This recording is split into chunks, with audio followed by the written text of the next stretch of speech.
Magandang hapon po. Sinalakay ng mga otoridad ang isang condo unit sa Mandaluyong na may patago umanong scam hub. Ang nagpapatakbo nito, boss na Malaysian at mga Pinoy at ang gamit daw nila sa panloloko, artificial intelligence. Nakatutok si John Consulta, exclusive.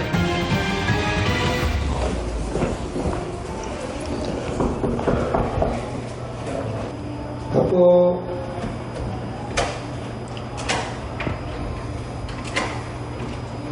Delivery po. Pagbukas ng pinto ng condo unit na ito sa Mandaluyong, agad dumiretso sa loob ang mga operatiba ng CIDG NCR. Taas kamay, taas kamay. Taas kamay. Kamay, taas kamay. Taas kamay. Upo, sige, upo. Taas kamay. May nakabukas pang mga computer. Sa bisa ng search warrant ang paglusob dito ng CIDG NCR dahil ginawa umano itong small-scale scam hub. Ginamit nila ito is dalawang floor Yung 7th floor and 8th floor na unit. Ayon sa CIDG, 2 beses daw sa isang buwan kung lumabas ang mga suspect para iwas huli. Nagtatago na talaga sila. Yes, guerrilla type, clandestine na ito So kwarto-kwarto na lang. Nasa isang unit sila, doon na sila natutulog, doon na rin sila kumakain. Halo ang babae o lalaki doon. Konektado raw sa malaking sindikato sa Cambodia ang love scam at investment scam ng grupo na gumagamit daw ng high-tech na software. AI yung ginagamit nila, hindi na model ng babae. Yun yung ipinafront nila sa camera, nakakapag-inganyo ng mga foreigners, kunwari makikipag-usap, magpapadala ng pera, pinantatakot nila to expose such person pag hindi magpadala pa ng pera. Yun yung scam nila dito. Pinatatakbo ito ng 14 na Pilipino at boss na Malaysian. Spammer at customer service representative daw ang papel ng mga Pilipino at ang kadalasang binibiktima. Mostly mga foreign national at meron ding mga Pilipino doon sa investment dito.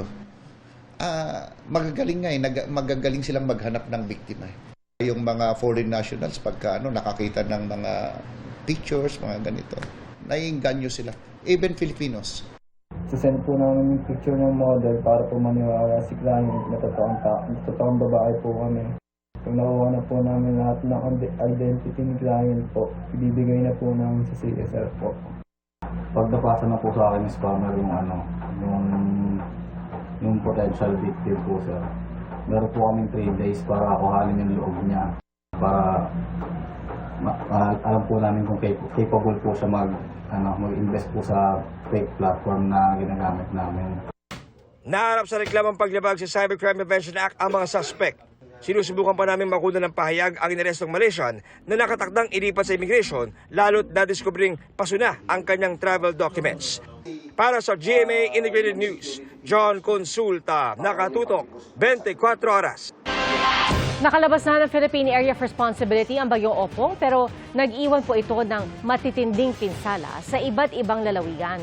At sa Batangas may biyahe na muli ang mga sasakyang pandagat at iba pang pantalan matapos suspindihin dahil sa bagyo. Nakatutok si Oscar Oida. Tila blockbuster ang pila ng masasakyang sasampa ng Roro sa Batangas Port matapos maantala ng ilang araw ang biyahe bunsod ng masamang panahon. Nung nalaman po namin may biyahe, diretso kami dito sa Batangas. Yan nga, dinat na namin ang haba ng pila. Sa passenger terminal, pinipilahan na muli ang mga ticketing office. Bukas na ulit ang mga stall. Nakahinga naman ng maluwag ang mga pasahero matapos i-anunsyo ang resumption ng mga biyahe kaninang umaga dahil wala ng tropical cyclone wind signal sa anumang bahagi ng bansa. Masayang-masaya po ang pakiramdam ko. Gawa po ng makikita ko po ang aking kapatid na namatay kahit sa huling gabi ng lamay. So much relief. May reunion sana kami 3 days ago. Matutuloy na talaga. Pero ayon sa pamunuan ng Batangas Port, asahan pa rin daw ang mga delay sa biyahe. Magkakadelay talaga yung pag-alis ng iba because kumbaga yung mga barko talaga lahat wala dito sa pantalan ng Batangas. Galing silang taguan, tumago sila, medyo malalayo yung pinagtaguan nilang mga area. Yung mga ibang nakuha pa lang ng ticket ngayon, hindi pa sila ang priority makasakay. Mauuna talaga yung nasa loob ng boarding area. May biyahe na rin ang mga barko sa Calapan Port sa Oriental Mindoro kung saan umabot sa 500 pasahero at mahigit 100 cargoes ang stranded kahapon dahil sa bagyong Opong. Sa direktiba ng Philippine Ports Authority, uunahin pasakayin ang mga ambulansya, may medical concerns at mga may dalang perishable goods at petrolyo. Mamadali naman daw ng Transportation Department ang pag-aayos ng Masbate Airport. Nasuspendido ang operasyon mula Huwebes ng gabi dahil sa bagyong Opong. Sabi ng DOTR, nasa 10 hanggang 15 milyong piso ang halaga ng pinsala sa paliparan.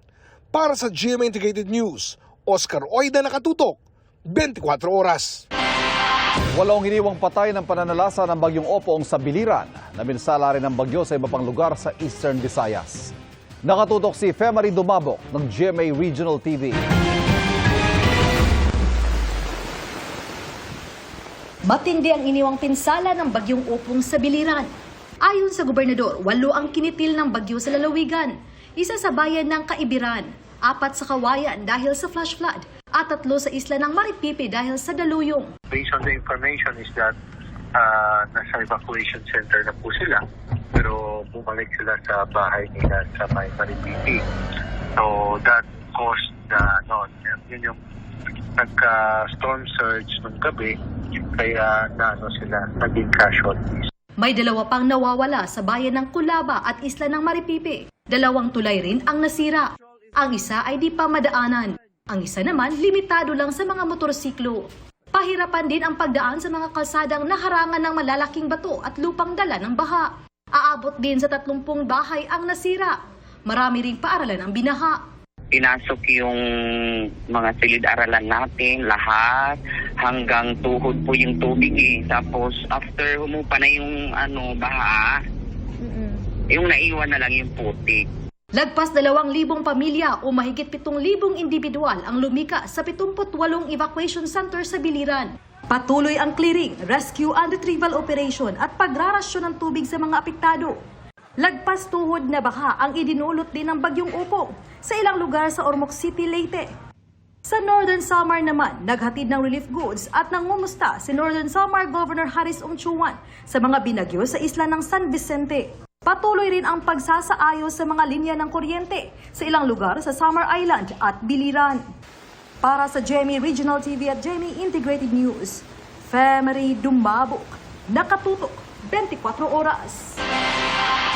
Kabi-kabila po ang mga aksidente sa ilang bahagi ng Quezon City kagabi.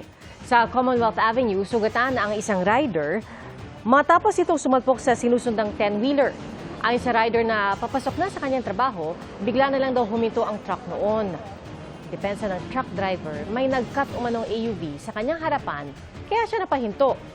At sa elliptical road naman, 2 motorsiklo ang nagkasagian. Sugatan ng motorcycle taxi rider at ang kanyang pasahero, gayon din ang nakasagian nitong rider. Wala silang pahayag.